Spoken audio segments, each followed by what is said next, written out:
네, 이번 시간은 청년들이 생각하는 2022년 대선을 한번 살펴보겠습니다. 그래서 특별한 정치인 두 분 모셨는데요.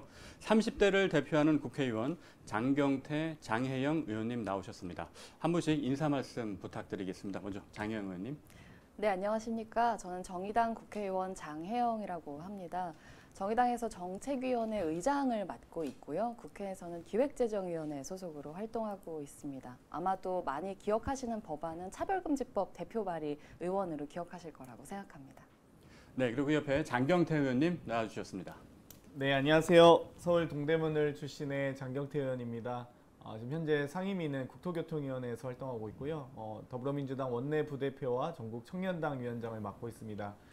저는 여러 가지 청년들의 사다리를 놓기 위해서 노력해왔습니다. 청년 정치사다리법, 청년 주거사다리법, 청년 금융, 청소년 사다리법에 이르기까지 다양하게 활동하고 있는데요. 어찌되었건 우리 사회 평범한 청년들의 희망과 꿈을 지키는 의정활동하겠습니다. 감사합니다.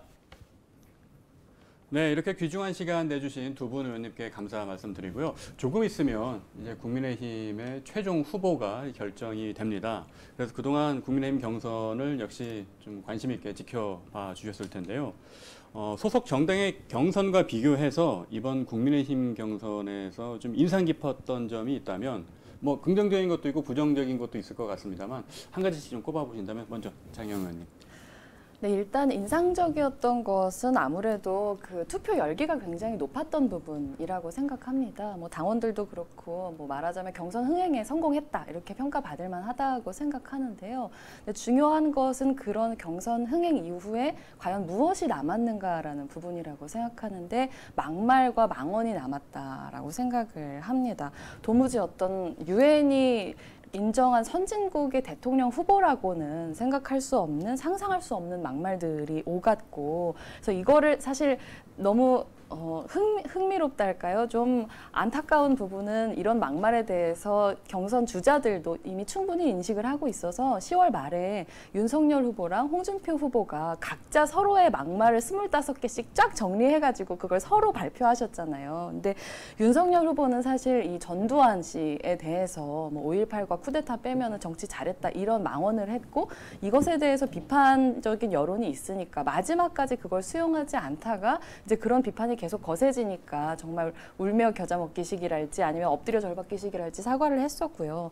홍준표 후보만 하더라도 사실 전통적으로 막말의 대가로 인정받아왔던 분 아닙니까? 근데 특히나 이 돼지발정제 관련해서 이제 친구들이 여성에게 돼지발정제를 먹이고 강간을 하려고 했었던 걸 보란 듯이 자서전에 썼으면서 이제 그것에 대해서 비판을 하니까 과거에는 수용하셨다가 요새는 약간 받아들이지 않겠다 이런 강경 모드로 또 돌아서시고 여전히 어떤 반성하기보다는 누가 더 막말을 잘하나 이런 잔치만이 남는 경선 흥행에는 성공했지만 막말만 남은 그런 경선이 아니었나 저는 생각합니다. 네, 장 의원님께서는 국민의힘 경선이 이제 상당히 이제 호응이 높았고 이제 뭐 폭발적인 환호가 있었지만 그 사이에 후보들 간의 막말 설전이 있었다. 그런 부분은 좀 아쉬웠다라는 평가를 해주셨고요. 자, 그럼 장경태 의원님 어떻습니까? 뭐 일단 흥행을 했다고 생각하진 않습니다. 일단 흥행 참패였다라고 보고요. 56만 명 당원 중에서 36만 명 정도, 63%의 이 투표율을 기록한 것은 대단히 저조한 상황이고요. 더불어민주당 같은 경우는 이 220만 중에 68%가 참여했습니다. 150만 명 정도가 참여한, 그러니까 선거인단도 더 크고 또 비당원까지 포함해서 더 높은 투표율을 기록했기 때문에 사실 뭐 저희 자랑이 아니라 국민의힘과 그냥 단순하게 더불어민주당과 비교했을 때 국민의힘의 경선이 흥행을 했다라고 보기는 어렵다고 보고요. 두 번째 특징은 1, 2차 컷오프를 겪으면서 8명, 4명 이렇게 후보 압축 과정을 겪으면서 이 소위 누가 실수 안 하나 이런 경쟁이지 않았나 이런 생각이 들었습니다. 이미 뭐 막말 망언이라고 표현하시긴 했는데요. 정말 이 안중근 의사와 윤봉길 의사를 구분하지 못하는 발언들, 정규직과 비정규직을 구분하지 못하는 발언들, 이 1980년대나 적용했을 법한, 있을 법한, 그때도 있어서는 안 될 역사를 2022년 대한민국에 적용하려고 하는 시도들 여러 가지가 있었는데 뭐 그 부분은 제가 뭐 오늘의 주제는 아니기 때문에 굳이 언급하진 않겠습니다만 국민의힘 경선이 정말 과연 국민 속으로 들어가서 민심과 함께 했는지는 좀 더 반성을 하셨으면 좋겠고요. 또 여러 후보들의 입당 과정들이 너무 다양하셨던 것 같아요. 뭐 예를 들면 최재형 전 원장 같은 경우는 입당 과정에서 여러 가지 이 꽃감을 나름 태워드렸는데도 불구하고 사인 압축 과정에서 못 들었지만 또 뭐 유력 주자 중에 한 분이신 윤석열 후보 같은 경우는 이 당대표가 정말 호남 민심을 추스르기 위해서 호남으로 가는 일정 중에도 일방적으로 통보해서 단독 입당을 하시는, 또 심지어 3개월밖에 안 되는 소위 수습당원이 이런 당은 없어져야 된다고 하시는, 정말 그런 말씀을 들으면서 경선에서는 어찌됐건 누가 실수 안 하나, 그런 과정에서 또 홍준표 후보가 좀 더 상승세를 거두지 않았나 싶고요. 그래서 또 많은 분들이 누가 이길지를 좀 가늠하지 못할 정도의 이 혼전 양상 아니겠어요? 그래서 뭐 흥미진진하게 저도 지켜봤습니다.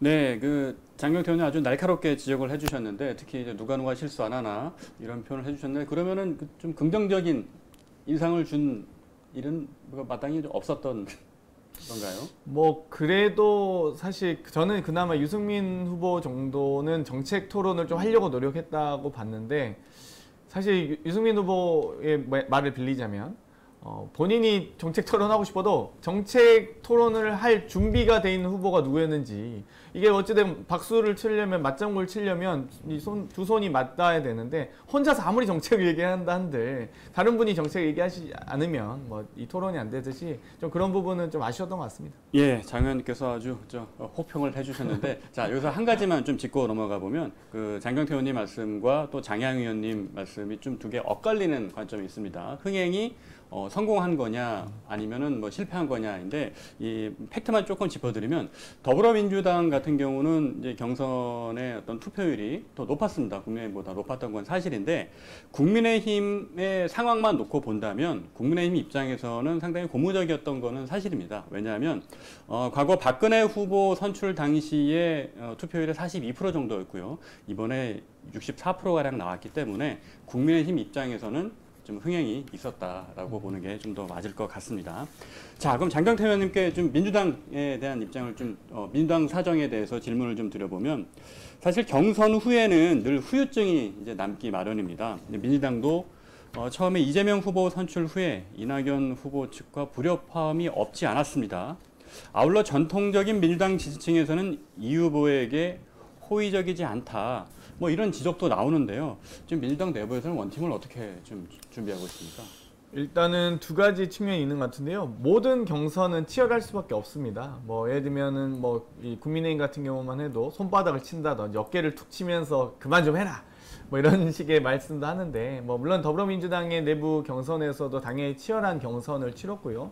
하지만 경선 이후에 저희는 이미 1차 선대위, 2차 선대위 인선이 발표될 정도로 차근차근 선대위를 구성하면서 이 대선 이 레이스에 돌입하고 있습니다.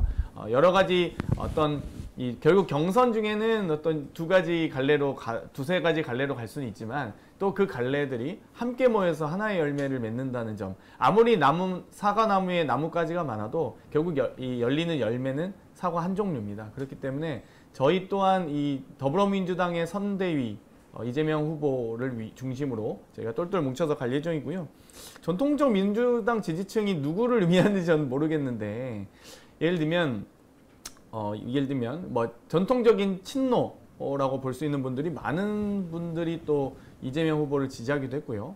또 소위 친문, 뭐 더불어민주당에 사실 제가 보기에는 의원님들 중에 친문 아닌 분이 있을까라는 생각이 들 정도인데, 친문이 아닌 분이 있을까 싶을 정도인데, 그분들이 다양하게 또 다양한 성격과 의미를 가지고 있는 후보들에게 전통적으로 분포해 있었기 때문에, 저는 그 과정에서 호의적이지 않다는 건 어떤 지지를 의미하는지 모르겠습니다. 예를 들어 이런 거였습니다. 이제 지난번 그 민주당 경선 결과를 보면 전통적인 그 민주당 지역 중에 하나가 이제 호남인데, 호남에서의 지지율이 뭐 과거의 대선 후보들과 비교했을 때 좀 많이 좀 낮게 나왔다, 뭐 그런 말씀을 좀 드린 거였고요. 하지만 이제 장경태 의원님 말씀처럼 그동안 우리가 소위 뭐 친문이라고 알고 있었던 뭐 그런 분들도 이재명 후보를 많이 지지하고 있는 건 사실이니까. 그렇죠. 예, 근데 호남도 따라 다를 수 있을 것 같습니다. 광주 전남을 근거로 하는 이낙연 후보와 이재명 후보의 격차가 1%가 채 나지 않았고요. 전북 같은 경우는 압도적인 지지를 형성했었습니다. 그렇기 때문에 아마 전국 평균 득표보다 전북이 더 높았을 걸로 아마 제가 알고 있는데, 그 정도로 특별한 차이는 없는 것 같습니다. 알겠습니다. 자, 그럼 장영 의원님께 이거 질문 좀 드리면, 어떻게 보면은 지금 말씀을 나누고 있는 민주당과 국민의힘에 대한 좀 비판적인 질문이 될 수도 있을 것 같습니다. 네. 사실 정치 팬덤에 따라서 특정 인물을 무조건 신봉하는 강성 지지자들이 최근 들어서 부쩍 많아진 것 같습니다. 특히 민주당의 이재명 후보의 뭐 대장동 사태라든가 국민의힘의 윤석열 후보의 뭐 왕자 논란, 뭐 전두환 발언부터 해서 많은 논란들이 있었음에도 불구하고 이 두 후보의 지지율이 뭐 크게 흔들리지는 않는 것 같아요. 그러다 보니까 이런 현상이 이렇게 왜 벌어지고 있고 또 우리 한국 정치와 민주주의의 발전에 뭐 어떤 영향을 미칠까 뭐 이런 궁금증을 가질 수밖에 없는데요. 어떻습니까? 네, 저는 이런 어떤 강성 지지자들에 의해서 민주주의가 고르게 다양한 시민들의 민의가 수렴되지 못하는 이런 현상이 매우 문제적이라고 하는데 일단 굉장히 강력한 이제 문제 의식을 가지고 있고요. 전형적인 저는 양당 정치의 폐해다 이렇게 생각을 합니다.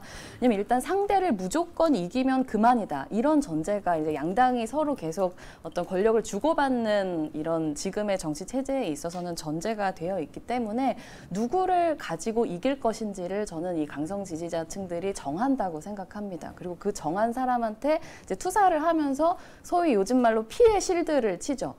잘못은 무조건 감싸고 그리고 잘한 것은 이제 필요 이상으로 부풀리고 이런 방식으로 정말 균형 잡힌 시각으로 보기보다는 이제 무조건 내 편이 잘했다라는 식의 이제 무리한 실드를 치게 되는 것이죠. 이것은 민주당도 그렇고 국민의힘도 그렇고 사실은 마찬가지입니다. 그리고 말씀드렸던 것처럼 이렇게 인물들을 강성 지지자들이 정하기 때문에 처음에는 이것이 도움이 되는 것처럼 느낄지는 몰라도 나중에는 이 정치적인 인물 스스로가 자신이 대표하고 싶은 자신이 주장하고자 하는 정치적인 의제에 있어서 독자적인 목소리를 내기가 굉장히 어려워집니다. 그렇기 때문에 강성 지지자들이라고 이야기되는 이분들이 중요하다고 생각하는 의제는 정치의 의제가 되지만 이분들이 의제라고 생각하지 않는 의제 혹은 이분들이 좋아하지 않는 의제는 대한민국 사회에 필요함에도 불구하고 전혀 다뤄지지 않는 이런 문제점들이 계속 발생하기 때문에 저는 이것이 어떤 이 양당 정치 구조 안에서 대한민국의 민주주의 그 자체를 굉장히 황폐화시키는 문제라고 생각을 하고 있고요. 근데 앞서서 이 윤석열 후보나 이재명 후보의 지지율이 크게 흔들리지 않는다 이렇게 말씀을 해주셨는데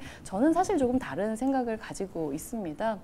이재명 후보 과거만 하더라도 사실은 굉장히 대선에 나왔었을 때 다른 종류의 지지를 보였었고 이번에 어쨌든 이 민주당의 대선 후보로 선출되는 과정에서 뭐 이재명으로 이기겠다라고 하는 이제 마음이 민주당 안에서 최종적으로는 경선을 통해서 표출이 된 것이죠. 하지만 계속 이 대장동 문제에 대해서 제대로 된 어떤 최종 책임자로서의 어떤 면모를 보이지 않았기 때문에 이 지지세가 굉장히 꺾여 내려가고 있는 추세가 저는 확연하게 나타나고 있다고 생각하고요. 윤석열 후보만 하더라도 사실 윤석열 후보는 원래부터 정치인이었던 사람은 아니고 심지어 문재인 정부에서 검찰총장을 했었던 사람이에요.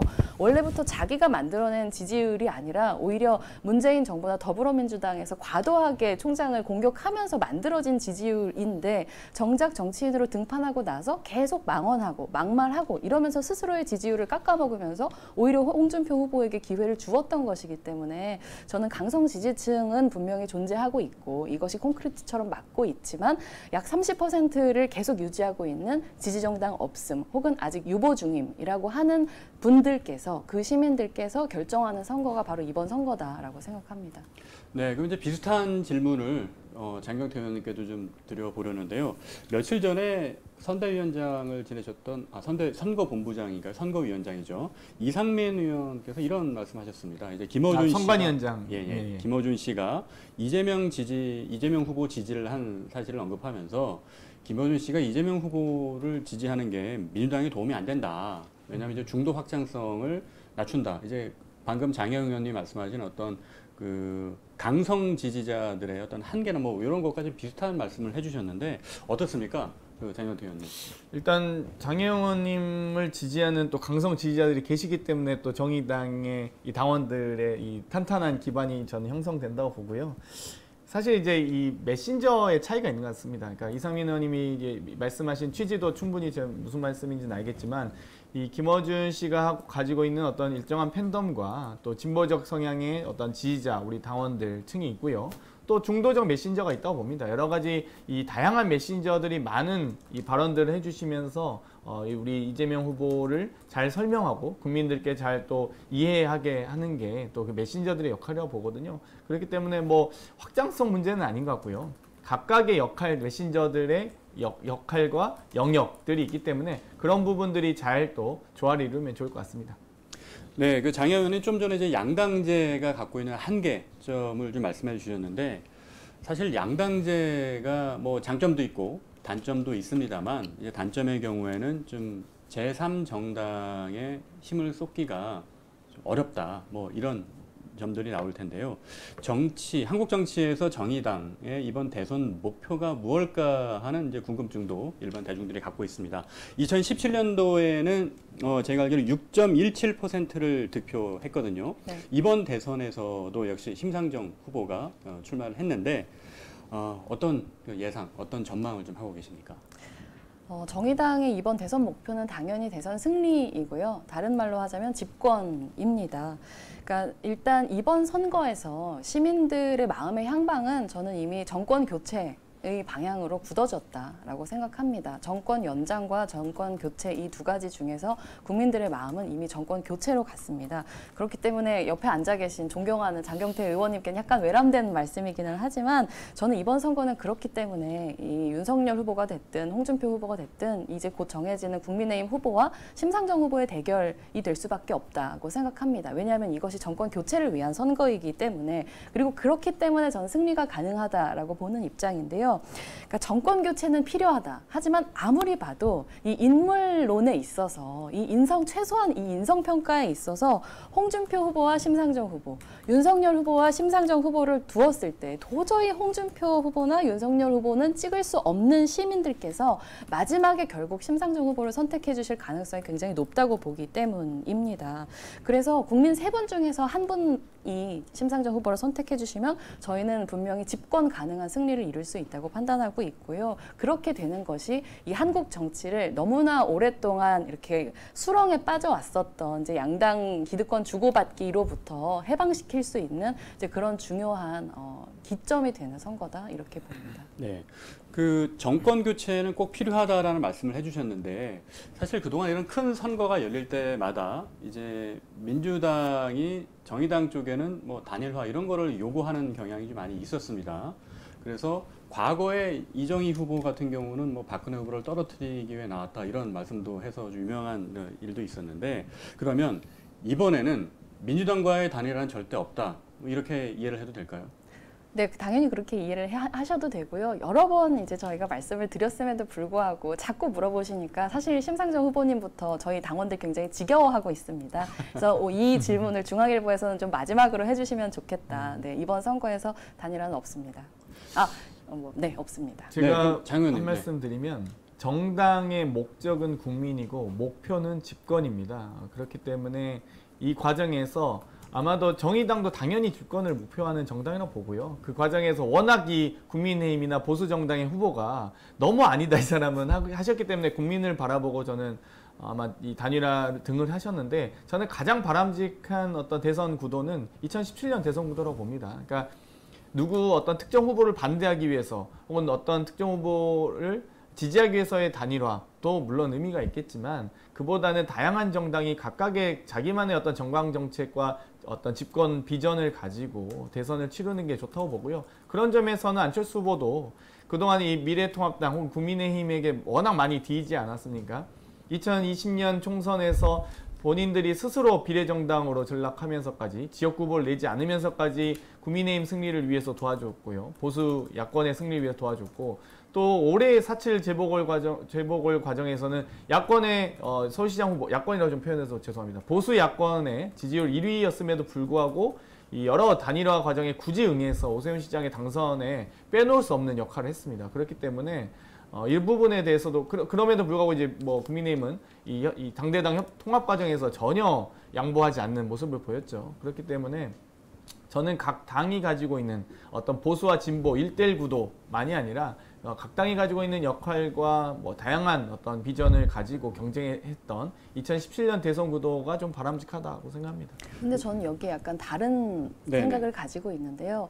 2017년 구도 명확했죠. 그리고 2017년에 그래서 국민들께서 더불어민주당의 문재인 당시 후보, 지금의 대통령을 만들어 주셨어요. 그리고 그뿐만 아니라 그것도 모자라서 2020년 총선에서도 180석 만들어 주셨잖아요. 그래서 저는 국민들께서 그때 민주당의 정말 그 확장성을 인정해서 기회를 주셨다고 생각해요. 하지만 그 기회를 스스로 날린 것은 바로 더불어민주당이기 때문에 지금 이 정권교체 프레임이 강력하게 걸려 있는 것이고 그것이 바로 국민의 바람이 되었다고 생각합니다. 네, 그 말씀 잘 들었습니다. 자, 그럼 장경태 의원님께 한 가지만 더 추가 질문 드리면, 아까 하신 말씀의 요지는 안철수 후보가 국민의힘과 단일화를 안 했으면 좋겠다라는 말씀이신 것 같은데, 그러면 2017년 대선처럼 민주당에서도 역시 이번에 뭐 정의당이 됐든 다른 뭐 진보 정당이 됐든 단일화 요구는 안 할 거라고 보시는 거죠? 아마 저희가 안 하지 않을까 저도 예상은 하는데요. 네. 왜냐하면 이제 정의당의 입장과 또 심상정 후보님의 또 완주 의사가 좀 확실하다고 거의 보여지고요. 네. 그런 과정에서 저희가 이렇게 뭐 예를 들면 뭐 단일화를 요구하거나 뭐 이런 얘기를 하는 것 자체가 예의가 아니죠, 정치적. 그렇기 네. 때문에 저도 사실 사회자께서 그 단일화라는 표현을 쓰셔서 저도 굳이 쓰는데 어찌됐건 저도 안 쓰려고 했었는데 네. 그런 점은 있습니다. 알겠습니다. 자, 오늘이 어쨌든 국민의힘 최종 후보를 결정하는 날이기 때문에 국민의힘 경선 얘기로 잠깐 돌아가 보겠습니다. 사실 윤석열, 홍준표, 윤석열 두 후보로 압축이 됐는데 의정 활동을 하시면서 또는 직간접적으로 이 두 후보분들을 뭐 보신 적이 뭐 여러 번 있을 거라고 생각이 듭니다. 그래서 이 두 후보에 대한 의원님들의 좀 인물평을 좀 듣고 싶은데, 자 먼저 장영 의원님 어떻습니까? 이 두 의원, 두 분에 대해서. 네, 일단 홍준표 후보님은 지금 현역 의원이시잖아요. 그래서 의회에서 마주칠 수 있는 기회가 있으려면 있을 수도 있었는데 이제 저희는 상임위가 겹치는 것도 아니고 그리고 본회의장에 출석을 잘 안 하셨던 것 같아요. 이렇게 투표를 하면은 저희가 전광판에 이렇게 누가 무슨 투표인지 뜨거든요. 근데 늘 안 눌러져 있거나 약간 그 당하고는 좀 다른 선택을 하시거나 그러시더라고요. 그래서 많이 바쁘시거나 의정 활동엔 이제 별 관심이 없으신가 보다라는 느낌이 들었는데 근데 그 눈썹 문신 하셨잖아요. 그래서 저희 이제 정의당 류호정 의원이 타투법 발의할 때 눈썹 문신 하셨으니까 공동 발의 좀 해달라고 하니까 그것도 흔쾌히 해주셨다고 하더라고요. 그래서 그런 뭐 의외의 합리성이 있는 하지만 네. 초당적 협력이었네요. 그때는. 네, 맞습니다. 타투로 눈썹 문신으로 대동단결하는 이제 법안이었는데 어쨌든 그 정도의 잘 의정 활동을 통해서 나타나지 않으시는구나라는 인상이 있었고요. 윤석열 후보님하고는 제가 좀 에피소드가 있습니다. 네. 그 검찰총장이시니까 저는 기재위에서 활동하다 보니까 역시 영역이 겹치지는 않는데요. 그 21대 시작하고 나서 의원들 연락망이 있어요. 근데 그 연락망에 장혜영 연락처를 장제원 의원 연락처랑 바꿔가지고 누가 착각해가지고 거기다 전화번호를 적어놓은 거예요. 그러면 그 윤 후보가 장 의원님께 전화를 걸었었던. 네, 맞습니다. 에피소드가? 네, 이제 그 대선에 이제 출마를 하겠다는 의사를 공식적으로 밝히신 다음에 검찰총장 사퇴 전이요, 후요? 그거 되게 시점이 중요할 것 같은데. 아니요, 사퇴 후겠죠. 사퇴 후죠. 네, 맞아요. 다들 이제 출마. 가시화된 이후에 네. 그래서 장제원 의원님이라고 생각해서 전화를 했는데 웬 이제 청년 여성 목소리가 들리니까 되게 당황하셨더라고요. 그래가지고 네, 장제원 의원 아니고 장혜영 의원입니다. 이렇게 말씀드렸더니 엄청 당황하시면서 죄송하다고 하고 끊으셨어요. 네, 그 정도가 이제 저의 인상인데 사실 저는 윤석열 후보님에 대해서는 대통령 후보가 될 만한 신뢰를 주는 사람은 아니다. 이런 인상이 있습니다. 왜냐하면 물론 부당하게 핍박을 받았다고 하더라도 그렇게 느꼈다 하더라도 어쨌든 문재인 정부의 검찰총장이었던 사람이에요. 그런데 그랬던 사람이 이렇게 다시 바로 정치인이 되어서 자기 자신이 함께 일했고 이제 그 어떤 뭐랄까요 충성을 했었던 정부에 대해서 이렇게 완전히 다른 태도를 가지고 정치에 나서는 것이 과연 대한민국 정치에 바람직한 선례를 남기는 일일까라고 봤을 때 저는 좀 그런 면에 있어서는 너무 가벼운 행동이지 않았는가 그런 생각이 들고 이제 그런 행동뿐만 아니라 이후에 이어지는 전혀 준비되지 않은 망언들 정말 황당한 역사 인식들 노동 인식들 이런 것을 봤을 때는 이분은 좀 문제가 많다 그런 생각을 좀 했죠. 네, 방금 이제 후보자에 대한 인물 평가 또 그 자질에 대한 부분 말씀해 주셨는데 앞서서 이제 장 의원님 말씀하셨던 게 정권 교체를 얘기하셨잖아요. 네. 정권 교체를 뭐 최우선 순위로는 심상정 후보가 이제 네. 정의당이 정권 교체를 해야 된다고 생각하시겠지만 네. 그 정권 교체라는 큰 틀에서 봤을 때 홍준표, 윤석열 두 후보 중에 한 명을 고른다면 누가 더 정권 교체에 적당할 거라고 보십니까? 전 두 분 다 적당하지 않다고 생각하고 있기 때문에 네, 그 질문은 네, 알겠습니다. 당연히 심상정으로의 정권 교체다라고 생각합니다. 자, 그럼 같은 질문 장경태 의원님께도 드리도록 하겠습니다. 저는 50보, 51보 차이라고 보긴 하는데요. 50보, 100보도 아닌 것 같아요. 두 분이 워낙 비슷하시고 뭐 정체성이나 정책적인 고민들이 뭐 유사하다고 보는데 다만 차이가 있다면 이 확실히 홍준표 후보는 당대표 2번의 대선 후보를 한번 뛰었던 경험이 있는 분이구나. 이번 이 경선 과정에서 별다른 실수가 보이진 않으셨어요. 그래서 물론 과거에 했던 실수들이 이제 현재 언급되긴 했지만 이번 경선 레이스 과정에서는 뭐 특별하게는 없었다. 그래서 뭐 어떤 다른 뭐 지금 국민의힘 패널들은 그런 얘기를 하세요. 왜 홍준표 후보에 대해서는 뭐 비판하지 않고 윤석열 후보에 대해서 비판하냐 하는데 저희 홍준표 후보가 만약 그러니까 실수를 했으면 저희 공세했을 겁니다. 근데 실수를 안 하셨기 때문에 뭐 하지 않은 것 뿐이다. 뭐 할 의도가 없었던 건 아닙니다. 당연히 할 의도가 있었지만 할 만한 실수가 없었다고 보고 윤석열 후보는 참 일단 입당부터 전 실수였다고 봐요. 일단 당대표에게 일방적으로 통보했던 그러다 보니까 2030 국민의힘의 당원들이 비호감으로 찍혀서 이 윤석열 후보를 도저히 지지할 수 없는 정말 이 당대표 입당 과정에서 당대표에게 통보하고 그리고 입당 과정을 전혀 상의하지 않고 그렇게 일방적으로 입당하는 그런 경우는 없는 것 같고요. 그리고 그 이후의 정치적 행보에서도 당 혹은 당대표 주관이거나 당 선관위 주관의 행사나 여러 가지 어떤 과정에서 전혀 거의 참여하지 않거나 비협조적인 모습을 보이면서 과연 이분이 국민의힘 대통령 후보가 맞는가라는 생각이 들 정도로 대통령 경선 후보가 맞는가 싶을 정도로 보였고요. 뭐 그건 당성이야 뭐 그건 뭐 본인의 당에서 알아서 하시겠지만 이 부족한 역사인식과 노동인식은 정말 참을 수가 없었습니다. 안중근과 윤봉길 의사를 구분하지 못한다던가 이한열 열사를 부망쟁 열사로 표현한다던가 예를 들면 전두환 씨를 찬양하는 등 1980년대 시스템으로 거기 그 당시 장세동 허트리오 했는데 무슨 일을 잘하는 사람을 썼습니까? 쿠데타 측근 가신 세력들을 다 내각과 국회에 전면 배치해놓고선 그런 시대를 2022년에 어떻게 대한민국에 적용할 수 있을 것이며 뭐 부정식품 발언이라든지 주 120시간 발언은 우리나라 지금 대한민국 고용노동부에서 60시간 이상을 이 근로시간 초과로 간주합니다. 과로 시간의 조건으로도 간주하고요. 120시간 노동하려면 하루에 20시간씩 주 6일을 일해야 되거든요. 그러면 출퇴근 시간 2시간 빼면 2시간 자라는 얘기인지 뭐 예를 들면 정규직과 비정규직 차이가 없다고 하는데 그러면 검사도 비정규직으로 하시던지요. 이 정규직과 비정규직 차이가 급여뿐만 아닙니다. 저도 이제 다 외우지 못할 정도의 차이가 있어서 연가, 퇴직금, 자녀교육비, 인센티브, 중간휴직, 승진, 이 정근 수당, 어떤 의무 교육이라든지 또 외부 교육 같은 경우나 아니면 체력 단련이나 순환 배치나 뭐 전근 신청 자격이라든가 정규직 비정규직을 단순하게 그렇게 차이가 없다라고 말씀하실 정도 뭐 청약 통장도 모르신다고요? 그러면서 무슨 부동산 역사 하십니까? 장 의원님 오늘 정말 많은 걸 준비해 너무 오셨는데 그게 아니고 그냥 요 내용들은 네, 나중에 너무 많아요. 이재명 후보와의 이제 TV 토론에서 그런 네. 내용들이 좀 지적되길 인문학 대학원 바라고요. 갈 필요 없다 뭐 이런 거 정말 주옥 같습니다. 오늘 또 시간이 좀 한정돼 있다 보니까 네. 자 그러면 앞서 이제 말씀하신 이야기를 보면 좀 윤석열 후보에 대해서는 상당히 좀 부정적인 자료를 많이 갖고 오셨고 홍준표 후보에 대해서는 뭐 호의적이라고 할 수는 없지만 좀 덜 부정적인 것 같으세요. 그래서 홍준표 후보에 대한 질문을 좀 드려보면 사실 국민의힘 경선 초반에는 홍준표 후보의 지지율이 매우 낮았습니다. 근데 2030의 인기를 바탕으로 다른 대선 후보들을 좀 앞서고 있거든요. 특히 청년층에서는.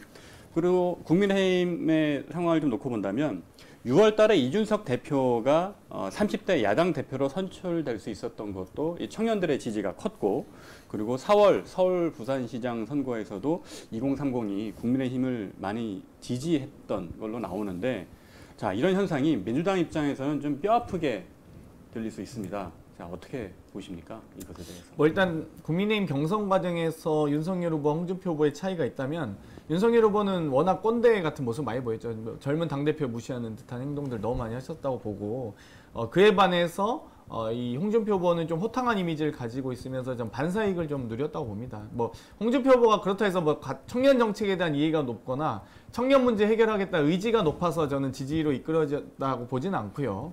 뭐 그런 만한 뭐 정책과 공약은 없었다고 보는데 어찌되었건 그 반사이익의 측면이 크다고 보고요. 저희 더불어민주당도 사실 청년 문제 해결을 위해서 매우 많은 노력을 해왔습니다. 하지만 정말 이 코로나 위기도 겹치고 더 20대, 30대가 더 어려움에 처한 건 뭐 분명한 사실이고요. 그렇기 때문에 저희도 더 간절하고 절박하게 써야 되는데 그런 부분을 더 노력하지 못해서 매우 죄송할 따름입니다. 네, 사실 지금 장경태 의원님께서도 이제 청년들에 대해서 좀 죄송한 마음을 좀 표현해 주셨는데 이 청년들이 국민의힘을 좀 많이 지지하는 현상에 대해서 정의당 입장에서도 좀 하실 말씀이 좀 있을 것 같습니다. 특히 과거에 이제 조국 사태를 기점으로 정의당을 지지했던 청년들이나 아니면 뭐 리버럴 지식인들, 예를 들면 뭐 진중권 전 교수 같은 분들이 대표적인데 이분들이 정의당을 탈당했거나 또 비판을 좀 많이 좀 하고 있거든요. 또 무엇보다 과거에 연동형 비례대표제 도입을 하는 과정에서 정의당이 민주당과 정책 공조를 하면서 좀 뼈아픈 지적일 수 있겠습니다만 이중되냐 뭐 이런 지적을 받기도 했었습니다. 이런 걸 놓고 보면 정의당 입장에서는 지난 4년간이 매우 좀 안타까운 시기가 아니었을까 생각이 드는데 어떻습니까? 네. 저는 새로운 시대에 적응하기 위해서는 반드시 과도기를 거칠 수밖에 없다라고 생각을 합니다. 우리 사회 전체가 이 불평등, 뭐 차별, 그리고 기후위기 이런 여러 가지 커다란 위기들을 마주하면서 정말로 국민들의 삶이 그냥 국가의 이름만이 아니라 국민들이 삶이 선진국의 사회로 나아가기 위해서 다양한 과도기를 지금 겪고 있다고 생각하고 정의당은 원내 유일의 진보정당으로서 이런 과도기를 그 어느 정당보다도 가장 먼저 그리고 또 굉장히 아프게 이거 겪었다라는 생각을 합니다. 그런데 가장 먼저 과도기를 겪었기 때문에 가장 먼저 이 과도기를 빠져나와서 방향타를 정확하게 설정하고 있다고 생각을 하고요. 그래서 이런 계속 이 양당 주고받는 이 기득권 정치의 수렁에서 이제 우리 민주주의가 제대로 작동하지 못하고 있는 측면이 있는데 이런 시대적인 과제들을 풀어내는 기능을 하는 것이 아니라 그저 정쟁만을 전시하는 기능을 하고 있는데 이제 이것으로부터 우리가 정치를 구해내는 사명이 저는 정의당에는 있다라고 생각을 하고 이제 국민들께서도 이번 대선이라고 하는 시간을 통해서 이 정의당의 재발견을 해주실 거라고 저는 믿고 있고요. 그리고 청년들이 이제 국민의힘을 많이 지지하고 있다 이렇게 얘기를 하셨는데 사실 이제 지나친 일반화는 좀 지양했으면 좋겠다는 말씀을 드리고 싶습니다. 왜냐하면 분명히 상당한 청년들이 특히나 이제 청년들 가운데에서 이제 여성 청년들 이 정의당에 대한 명확한 지지를 보이고 있기 때문에 이제 그런 점에 있어서는 좀 더 균형 잡힌 표현을 써주시면 감사하겠습니다. 네, 알겠습니다. 방금 장영 의원님 말씀해 주신 것처럼 청년들이라고 해서 뭐 모두가 국민의힘을 지지한다는 뜻은 아니었고요. 네. 상대적으로 아무래도 20대에서도 성별에 따라 지지하는 정당이 좀 갈릴 수 있다는 점과 다시 한번 제가 말씀드립니다. 근데 이제 좀 전에 장영 의원님 원내 유일의 진보 정당이라는 표현을 써주셨는데 민주당 입장에서 그렇게 표현하면 좀 약간 서운함을 느낄 수도 있을 것 같습니다. 자, 그래서 왜냐하면 보통 진보라는 말의 개념이 좀 기득권과 뭐 구습을 타파한다 뭐 이런 쪽으로 우리가 많이들 쓰는데 그러다 보면 결국은 약자 앞에 놓인 허들을 낮추고 또 주류 세력이 만들어 놓은 이런 공고한 사회 구조를 개혁하면서 이제 역사를 발전시키는 게 진보 세력이었습니다. 그리고 요 질문을 좀 장경태 의원님께 좀 들어보면 그동안 민주당은 이제 계속 진보 세력임을 자칭해 왔고 진보 정당이라는 표현을 써 왔는데 그런데 일각에서는 민주당이 이미 기득권이 됐고 주류가 돼버렸기 때문에 진보가 아니다. 가짜 진보다. 뭐 김경률 회계사 같은 분들은 가짜 진보다. 뭐 이런 표현도 쓰고 있습니다. 이런 지적에 대해서 어떻게 생각하십니까? 일단은 저희가 진보 세력이라고 저희를 지칭하지는 잘 않는 것 같은데요. 어찌되건 저희 민주정당이라고 표현하고 민주개혁 세력이라고 표현하지 진보 세력과는 조금 구분은 된다고 봅니다. 그리고 또 저희가 중산층과 서민의 정당이 되기 위해서 노력한다고 표현하지 보통 노동자 정당이라고 표현하진 않거든요. 그렇기 때문에 좀 그런 부분은 차이가 있다. 그렇기 때문에 정의당의 존립 가치가 있는 것이고 또 민주당의 존립 가치가 있는 것이고 이렇게 다른 측면이 있겠죠. 또 한편으로는 저는 이 질문을 보고 나서 좀 약간 실수를 했는데 진보는 기득권과 구습을 타파하는 세력이면 보수는 기득권과 구습을 보호하는 구태인지 그러니까 여러 가지 이 지금 보고 너무 재밌다는 생각을 했습니다. 결국 이 기득권과 구습을 타파하는 것은 이 진보의 가치가 아니라 정치의 목적이라고 봅니다. 정치의 목적이자 이유고요. 보수와 진보를 떠나서 모든 정치하는 분들은 다 이 기득권과 이 구습을 타파하기 위해서 노력해야 된다고 생각합니다. 여러 가지 이 진보와 보수를 나누는 기준은 있을 수 있는데요. 뭐 유럽식의 구분도 있고 뭐 미국식의 구분도 있습니다. 뭐 유럽은 뭐 프로그레시브와 리버럴이 뭐 보수의 개념이고 미국은 리버럴이 보수의 개념이고 컨서버티브가 이제 보수의 개념이듯이 한국식 진보와 보수의 개념이 좀 다르다고 봐요. 그렇기 때문에 저는 뭐 더불어민주당 같은 경우는 진보 개혁 세력이지만 또 강한 안보를 바탕으로 여러 가지 정의당에서 비판하는 부분은 그런 거죠. 국방비를 왜 자꾸 이렇게 증액하느냐. 저희는 강한 안보가 결국 동아시아의 평화를 가지고 올 수 있다고 생각하는 정당이기 때문에 그런 부분 측면이 있다. 그렇게 뭐 여러 가지 어떤 진보와 보수의 그런 개념적 차이들, 또 한국 내에서의 어떤 이 개념적 차이들은 분명히 존재할 수 있다고 봅니다. 네, 장경태 의원님 말씀은 이제 민주당 스스로 이제 민주정당이라는 표현을 더 많이 쓴다. 민주개혁 세력이라고 표현하죠, 보통. 표현보다는. 이제 제가 이런 질문을 드린 이유는 몇 년 전에 이해찬 전 대표께서 뭐 진보 정권 20년 이런 말씀도 하셨었고 문희상 국회의장 또 출범하실 때도 뭐 진보와 보수의 차이를 얘기하면서 진보 세력으로서의 그런 가치들 말씀하셨기 때문에 근 10년간 질문을 드린 거였습니다. 10년 동안 저는 이제 진보 정치인이 되고자 노력하는데요. 한 10년 사이에 좀 이게 많이 혼재해서 그러니까 약간 뭐랄까 너무 이게 양당 구조가 공고해지는 느낌이긴 해요. 약간. 그래서 예전에는 민주노동당도 열심히 또 활동하셨고 또 진보정당도 열심히 활동하셨고 또 뭐 하다못해 국민의당이든 어떤 자유선진당이든 다양한 어떤 색채들 뭐 지역 기반이든 가치 기반이든 계급 기반이든 다양한 가치 정당들이 많았는데 지금 조금 너무 양당 구조로 되는 건 아닌가 이런 우려는 있습니다. 네, 그 앞서 제가 드렸던 질문의 요지를 한 번만 더 여쭈면 민주당이 주류 세력이고 이미 기득권이 돼버렸다. 이 지적에 대해서는 어떻게 생각하십니까? 저는 아직 민주당은 빙산의 일각이다라고 말씀드리고 싶고요. 이 소위 이 정치 권력과 자본 권력을 기득권이라고 표현했을 때 이 수면 위에 있는 빙산은 민주당이 조금 정치 세력은 조금 커 보일 수 있지만 이 수면 아래에 있는 거대한 기득권과 이 자본 권력의 차이는 민주당과 국민의힘 혹은 진보와 보수 세력의 차이가 매우 큽니다. 사실 그렇기 때문에 저는 한 10배 가까이 차이 난다고 보고요. 그렇기 때문에 뭐 민주당이 기득권이진 않다고 보고요. 또 여러 가지 어떤 개혁 과제들을 추진하는 과정에서 뭐 의석을 제외하고는 사실 제대로 우리 사회를 개혁하기 위한 힘이 아직 뭐 저희가 부족하다고 생각하고 있습니다. 네. 자, 관련해서 장영 의원님께 좀 질문을 드려보면 민주당이든 국민의힘이든 정의당 입장에서는 기득권이라고 보시겠죠? 네, 저희는 네. 뭐 신기득권, 구기득권 이런 표현을 많이 하는데요. 예. 뭐 말씀하신 것처럼 국민의힘은 너무나 전형적인 구기득권이었고 사실은 저희가 2017년에 탄핵을 거치면서 사실상 이제 역사 속으로 사라졌어야 할 정당인데요. 근데 그 정당에게 다시 살아날 기회를 준 것은 안타깝게도 민주당이다. 신기득권이었다고 생각하고요. 이제 민주당과 이 문재인 정부를 보면서 저는 굉장히 묘한 비주류 의식, 도대체 이건 어디서부터 반로하는 것일까 궁금해질 때가 있어요.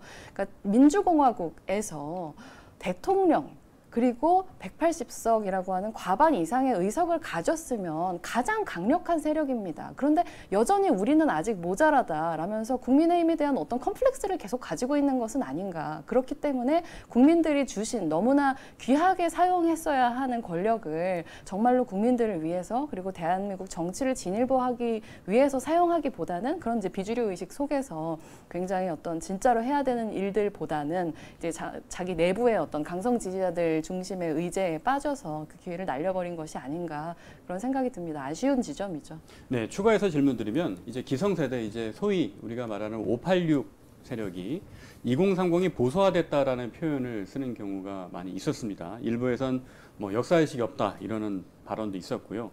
그런데 의아는 반대로 사회에 많은 자원과 기회 구조를 갖게 된 586 세대가 2030에게 보수라고 비판하는 건 말이 안 된다.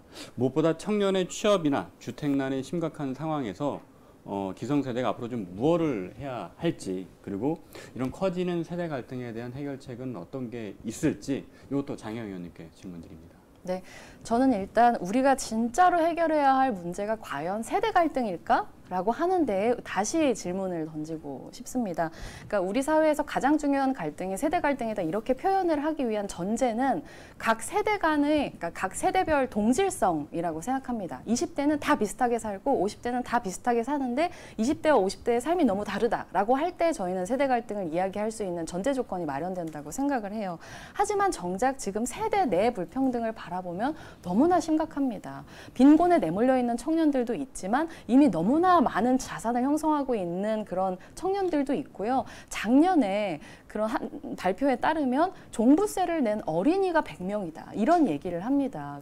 이런 세대 내 불평등을 제대로 주목하지 않고 이제 세대 간 불평등만 이야기하는 것은 전 논점의 이탈이라고 생각을 하고요. 진짜로 문제로 많이 이야기돼야 되는 것은 세습 불평등이라고 생각을 합니다. 이런 세습 불평등 문제를 해결하는 데 있어서는 장경태 의원님께서도 의회에서 많은 역할들 아까 소개하실 때도 얘기해 주셨지만 교육이라는 것이 기회의 사다리가 되기는커녕 어떤 신분을 세습하는 하나의 방식으로 전락해 있는 이 구조를 해체하는 것이 저는 우리가 세대 갈등이라고 부르는 어떤 종류의 문제들을 포함해서 우리 사회를 진짜로 근본적으로 개혁하고 정말로 청년들에게 사회적인 안전망이 있는 그래서 다시금 뭔가 희망이나 꿈을 가져볼 수 있는 그런 사회로 나아가는 핵심적인 문제의식이라고 생각합니다. 네, 저희가 원래 40분 동안 이제 생방송을 약속드리고 이렇게 두 분 모시고 말씀 나누고 있는데요. 어느덧 시간이 다 돼서 끝으로 공통 질문 하나씩 드리고 이번 순서 마치도록 하겠습니다. 사실 대선 또 총선 각종 선거가 있을 때마다 포퓰리즘에 대한 비판이 많이 있습니다. 포퓰리즘을 경계해야 한다는 목소리부터 아니다. 국가가 적극적인 재정으로 지금 우리가 처한 문제를 해결해야 한다. 이런 목소리도 많이 나오고 있는 실정인데 뭐 최근에 같은 경우는 민주당 내부에서도 이재명 후보가 재난지원금을 다시 지급하겠다고 해서 김부겸 총리가 또 반대하고 뭐 정부 여당 내에서도 이런 불협화음이 있기도 했는데 물론 이거는 민주당뿐만 아니라 국민의힘도 마찬가지입니다. 국민의힘에서도 뭐 쿼터 아파트라든지 이런 포퓰리즘 공약들이 많이 나오고 있는데 자 이런 포퓰리즘 문제에 대해서 어떻게 바라보시는지 이거를 우리가 어떻게 해야만 좀 더 슬기롭고 합리적인 선거 문화로 바꿀 수 있을지 요거에 대한 답변 짧게 좀 부탁드리겠습니다. 먼저 장경태 의원님. 과거에는 잘 키운 자식이 집안을 일으켜 세울 수 있었던 시대가 있었습니다. 지금은 잘 키운 자식이 집안 기둥 안 뽑아가면 다행인 시대인데요. 과거엔 자식의 소득이 부모의 자산을 노력만 하면 뛰어넘었지만 지금은 자식의 소득이 아무리 노력해도 부모의 자산을 뛰어넘을 수 없는 부모의 자산이 중요한 시대. 그래서 그 부모의 자산 때문에 흑수저와 금수저가 되는 시대입니다. 결국 이 부모의 자산 중에 핵심은 부동산인데요. 저는 청년 문제 해결을 위해선 이 자산 격차를 해소하기 위해선 과하다, 너무하다 싶을 정도로 청년에게 좀 지원해 주셨으면 좋겠습니다. 결국 이 세대 간의 불평등의 핵심은 자산의 불평등이고요. 그 과정에서 이 상대적 박탈감을 갖는 청년들이 많이 있습니다. 여러 가지 사회에 진입하거나 출발하는 과정에서 부모 세대에게 도움받지 않으면 사회에서 자립하거나 존립하기 어려운 이런 상황에 이 생존 경쟁, 약육강식의 어떤 신자유주의적 질서들이 만연해 있는 우리 대한민국 사회를 바꾸기 위해서는 저는 좀 더 과하다 싶을 정도로 좀 지원해 주셨으면 좋겠다. 그리고 이 지원이 결국 토대가 돼서 청년 세대가 나중에 기성 세대가 됐을 때 지속 가능한 대한민국을 만들 수 있는 어떤 모티브가 된다고 봅니다. 그럼 이제 지금 나오는 논의는 이제 포퓰리즘이라기보다는 이런 과한 불평등을 해소하기 위한 어쩔 수 없는 정책이다. 그런 말씀을 청년 문제만큼 그렇습니다. 주셨습니다. 자, 장영 의원님. 네, 일단 우리나라는 누가 봐도 저부담 저복지 국가입니다. 그래서 복지는 한참 부족하고요. OECD에서 사회복지 지출이 가장 낮은 축에 속하는 국가이기 때문에 당장 우리가 이 코로나19라고 하는 전대미문의 위기를 마주하면서도 국민들이 얼마나 제대로 된 복지의 혜택을 받지 못하고 사각지대에서 고통받는지를 봤었습니다. 심지어 국민들에게 충분한 재정 지원을 하는 대신에 빚내서 버티도록 재정보다는 금융 지원을 훨씬 더 많이 했었던 국가이거든요.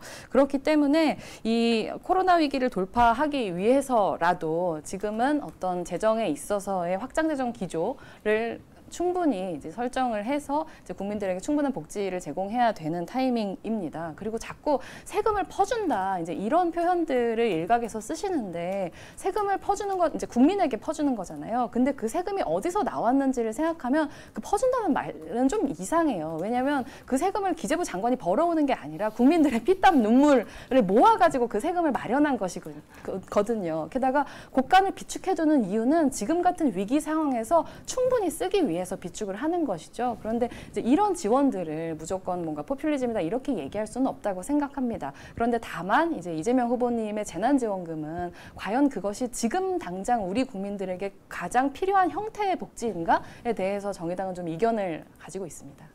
네, 그 복지와 또 그리고 정부의 적극적인 재정은 필요한데 네. 이게 과연 얼마나 필요한 거느냐 이 상황에서 꼭 합리적으로 이걸 수용해야 할 거냐 뭐 그런 차이점이 두 분 사이에 좀 있는 걸로 이해를 하겠습니다. 형태의 문제라고 봅니다. 지금은 확장 재정이 필요한 시기이지만 그 논에다가 물 대는 거에 비유를 하지 않습니까? 근데 논바닥이 같은 게 아니잖아요. 정말로 훨씬 더 움푹 패여 있는 곳이 있는데 그런 곳을 우리가 과연 충분히 돌아보고 이제 뭐 전국민 재난지원금 같은 것들을 먼저 말하고 있는 것인가에 대해서 전 좀 더 약자들의 집중한 지원이 지금은 필요한 때가 아닌가. 당장 의료 지원만 하더라도 이제 정말 우리 보건 인력들 너무나 괴로운 상황에 처해 있기 때문에 이런 문제들을 좀 더 집중해서 바라보는 것이 현실적이라고 생각합니다. 짧게 저도 재난지원금만 있는 게 아니고 저희도 손실보상제라든지 여러 가지 의료인 지원 혜택이라든지 뭐 정말 어려운 곳을 더 두텁게 또 보다 넓게 지원하기 위해서 노력하고 있습니다. 네, 알겠습니다. 자, 오늘 민주당과 그리고 정의당 두 분 의원님의 입장에서 아울러 2030의 입장에서 국민의힘 경선과 2022년 대선을 살펴봤습니다. 사실 서로 입장이 다른 부분이 있지만 이런 생산적인 논의를 통해서 우리 한국 정치가 더욱 발전해 가는 것이 아닐까 싶습니다. 오늘 출연해 주신 두 분의 의원님께 다시 한번 감사 말씀드리겠습니다. 오늘 이 순서는 여기서 마치도록 하겠습니다. 고맙습니다. 감사합니다.